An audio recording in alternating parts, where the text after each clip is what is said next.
নানা যান, মামা যান, সবাই নিচে আয়েন, দেখেন কেডা এসে।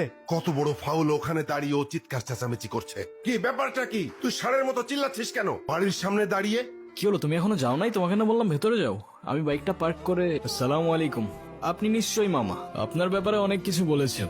আর আপনি মামি। বাহ, বেশ মিষ্টি দেখতে তো আপনি। আর যদি ভুল না করি আপনি ছোট খালা আর খালু। তবে আপনাদের সবার মধ্যে আমার ফেভারিট কিন্তু আপনি। আপনাকে কিন্তু আমি নানু বলে ডাকবো না। ছেলেটা কে রে? মামা ও আতিফ, আমরা একে অপরকে ভালোবেসে বিয়ে করেছি। এই ছেলে, তোমার পরিচয় বলো। আমি আতিফ, আতিফ খান। খান? নামের সাথে খান মেশালেই কি খানদান হয়ে যায় নাকি? কি কাজ করো তুমি? করি তো অনেক কিছুই, এখন কোনটা রেখে কোনটা বলবো? অনেক কিছু করো। আচ্ছা ঠিক আছে, তুমি একটা বলো। এই তো আমি অনলাইনে। কি অনলাইনে কাজ করো তুমি? এই অনলাইনে তুমি কি করো? জুয়া খেলো নাকি মলম বিক্রি করো? আরে না না, ছি ছি ছি ছি ছি। আব্বা আব্বা, আমি আমার ভাগ্নিকে ঢাকায় পাঠিয়েছি কেন? লেখাপড়া করাতে, তাই না? ও বড় বড় ডিগ্রি নিয়ে আসবে, সনদ নিয়ে আসবে। ও কি এনেছে? হ্যাঁ এনেছে, একটা কিছু তো এনেছে। ও বাড়িতে একটা বনশিয়াল নিয়ে এসেছে। ছি। তুমি কিছু মনে করো না, আমার ছেলেটা ওর মায়ের মতো একটু বেশি রাগি, তাই মাঝে মধ্যে ওরে আমি হাফ পাগল বলি। দেখলেই বোঝা যায়। নানু ভাই, তোমরাই তো চেয়েছিলে আমি বিয়ে করিনি, তাহলে এখন কেন সরগর পাকাচ্ছ?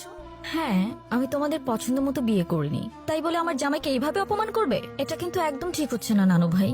বাদ দে তো, এইসব একটু একটু হয়। আয় নাচ জামাই রে, উপরে আয়। চলো। আসসালামু আলাইকুম। ওয়ালাইকুম আসসালাম। ভালোবাসার মানুষ তখনই সুন্দর যখন সে আমার আপন মানুষেরও ভালোবাসার মানুষ হয়। জীবনে বেঁচে থাকার জন্য খাবারের চেয়ে বেঁচে থাকার ইচ্ছেটাই বেশি দরকার।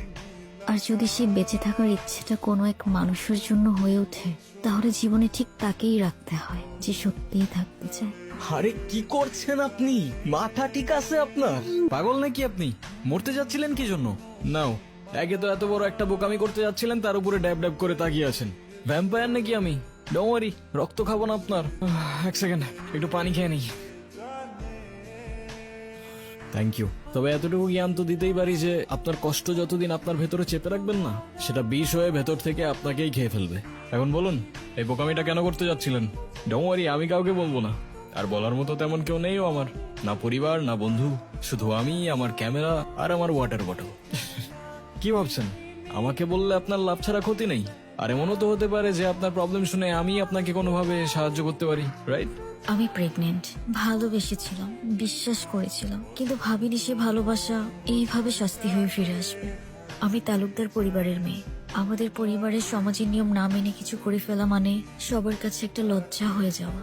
আমার পরিবার যারা বলে মেয়েরা হচ্ছে ঘরের সম্মান, আর তারা যখন জানবে আমি বিয়ের আগেই, কিচ্ছু বলবে না, শুধু চেয়ে থাকবে। আর ওদের ওই দৃষ্টিতে আমার বুকটা চিড়ে যাবে। ওরা বলবে না তুই মরে যা, কিন্তু আমি বুঝে যাব আমার মরে যাওয়াই উচিত। ভেবেছিলাম এখান থেকে ঝাঁপ দিলে হয়তো সব ঝামেলা এখানেই থেমে যাবে। না প্রশ্ন, না অপমান, না দোষ, কোনো কিছুরই সম্মুখীন হতে হবে না। ভিতরের চিৎকারটা এখানেই থেমে যাবে। এখান থেকে ঝাঁপ দিলে আপনার চিৎকার থেমে যাবে সে ব্যাপারে তো কোনো সন্দেহ নাই, কিন্তু যার জন্য আপনি এখানে আসলেন সে তো দিব্যি ঘুরে বেড়াবে, রাইট? কোথায় সেই হারামজাদারা? কোথায় আপনার বয়ফ্রেন্ড? কোথায় সে? তাহলে তুমি যাচ্ছ?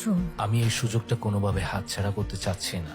চাই না প্রজেক্ট, এটা আমার ফিউচারের জন্য খুবই দরকার। আর আমাকে দরকার নেই তোমার?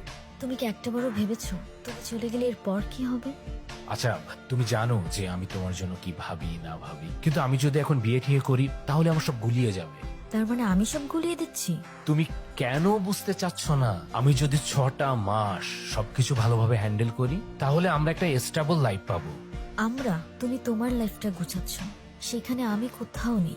রাফিজ, আরে প্লিজ তুমি তোমার পরিবারকে নিয়ে একটাবার আমার মামার সাথে কথা বলো। তোমার এক্ষুনি বিয়ে করতে হবে না, তুমি যা করো চায়না থেকে এসেই করো।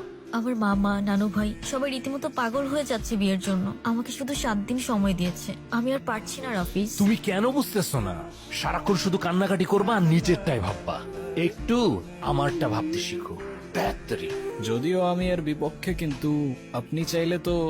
একজন মায়ের পক্ষে নিজের সন্তানকে মেরে ফেলা এতটা সহজ না। তার হৃদস্পন্দন, তার প্রাণ এখন আমার শরীরে। আমি কিভাবে থামিয়ে দিব সে প্রাণ? বুঝলাম। আর তাই তো সেই প্রাণের সাথে সাথে নিজের প্রাণটাও থামিয়ে দিচ্ছিলেন, রাইট? হ্যাঁ, চেয়েছিল, কারণ আমি নিজের পাপের